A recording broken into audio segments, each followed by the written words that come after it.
Good morning, and this is Aude Saint-Martin on Online Health Magazine. And today we are receiving for our interview Michelle Thibodeau. Hi, Michelle. Hello, how are you? I'm fine, thank you. I hope you're good too. Yes. Okay. Michelle, just to present you to our audience, you're a registered holistic nutritionist and a certified professional cancer coach. And so, as such, your expertise is in preventing, treating, and helping men and women recover from pretty difficult disease naturally. Right. Michelle, I was very interested in having you on our interview because you have quite an amazing story, and you came into your healing and your practice when your husband, a firefighter, became ill with brain cancer. And then you realized the side effects that the chemo and the radiation had on his body. And you become determined to help me through a natural and alternative medicine, supplement and nutrition corrections. So, Michelle, we understand that your client can be cancer patients or people from suffering from other health issues. Can you please tell us exactly who are your clients and why they come to you?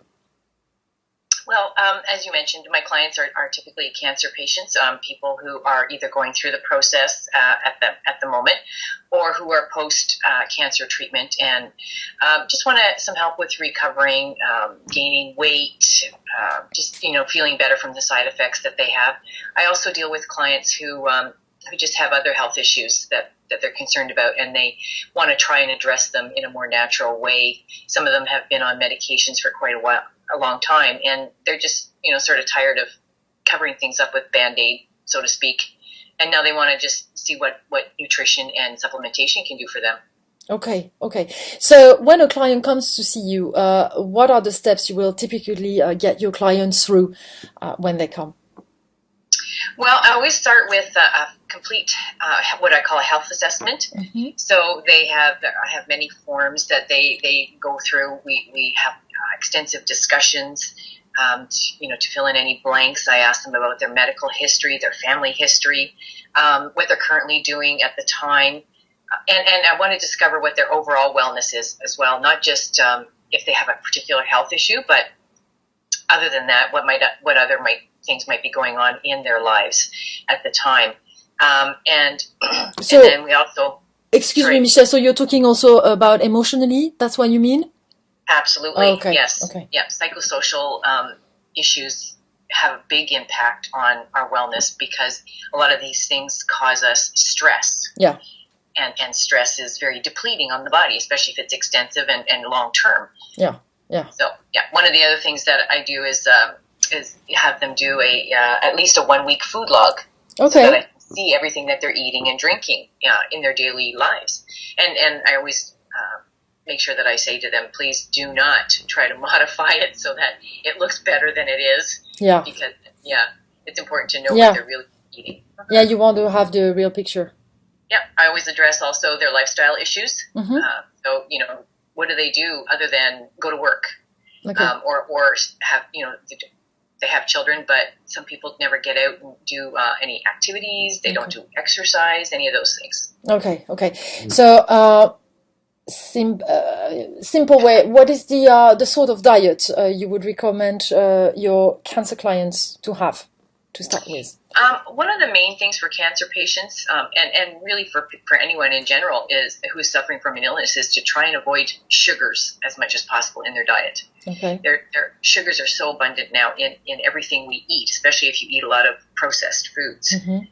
Anything that comes from a package usually has a lot of sugar or salt or something like that. So that's a critical component. Okay, so that would be the main component you will advise them to. So sugar will be, for example, even in, I've heard, even in orange juice we buy from the supermarket, they're mainly sugar. So you're at your breakfast and you think you're having orange juice where you're actually having a lot of sugar. Mm-hmm. Yeah. Absolutely, yes, especially if it comes from a concentrate. Yeah. it has even higher, and tropical fruits are higher in sugar as well. So one of the things with cancer patients, especially if they're stage 3 or 4, is to avoid fruit for the most part. Yeah. Maybe one green apple a day is all that they should be having. Okay. I wanted you to share with us, if that's okay, your best success story. To date, my best success story, I think, would be my son, because he was pretty much at a critical stage when he was diagnosed. Unfortunately, because it had been left for quite some time, he had malignant melanoma at the age of 27, and it was so with melanoma they grade and stage it. So he was a grade 3 out of 4 and a stage 4 out of 5. Wow. Having gotten into some lymph nodes as well, which makes it even more critical, unfortunately. But he did try the chemo for a while. Did not like how it made him feel at all. And at 27, he was still young and single and wanting to go to work and hang out with his friends and couldn't. So after doing that for a couple of months, he decided he was going to try the holistic approach and completely stopped all his treatments. And that's not for everybody, but that was his decision. Went on a completely holistic. He changed his diet.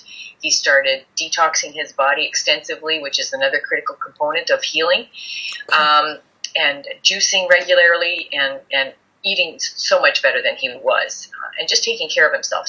And also taking quite a few different supplements that help to boost the immune system and keep cancer cells dying. That's the important thing. There are certain supplements that can be taken. People don't know this, that will actually help to kill cancer cells without drugs. Wow, that's great. So that's wonderful to hear.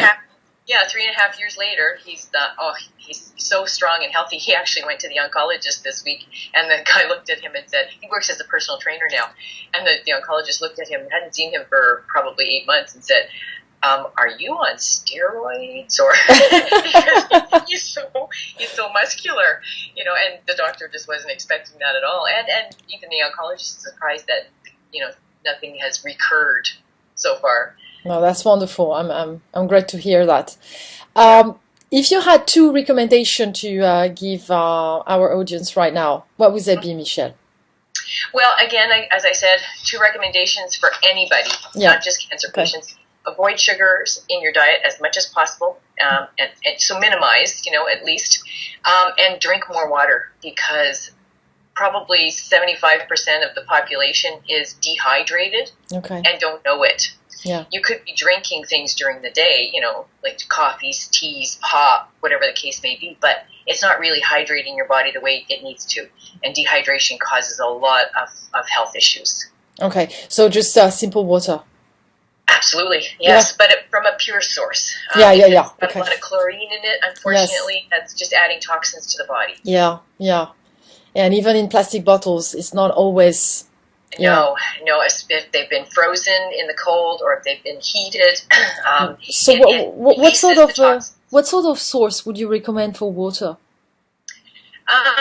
Well, if you can buy water in glass bottles, and it's from spring-fed or a reverse osmosis system. Santa Via. I don't know if you have that in the UK. It's water that's filtered through rocks. We may have similar things. At home, I have a reverse osmosis system. Right. Yeah. Yes. So. The only thing with and I have one too, and it's one of the best sources of water. Except you have to. Then it's a good idea to drink different waters too, because RO takes out the minerals. And so we need the minerals. Yes. Okay. Well, thank you, Michelle. We will leave your details for anybody who wants to see you. You're based in Ottawa. Ontario, Canada. So obviously, not everybody can go to Ottawa, but you do consultation on Skype or on distance, and actually, people don't need to be physically with you to get all the advice they need, right? Absolutely. Yes. So if they need you or if they want to know more, they can get in touch with you, right? Yes, yeah. My website is www.nuhealings, and it's spelled NU, healings with an S.com. Okay. And all my contact information is on there as well. Okay. Well, we leave your contact information anyway on the website. Thank you very much, Michelle, for having been with us today. Oh, you're very welcome. Thanks for having me. Bye-bye. Bye.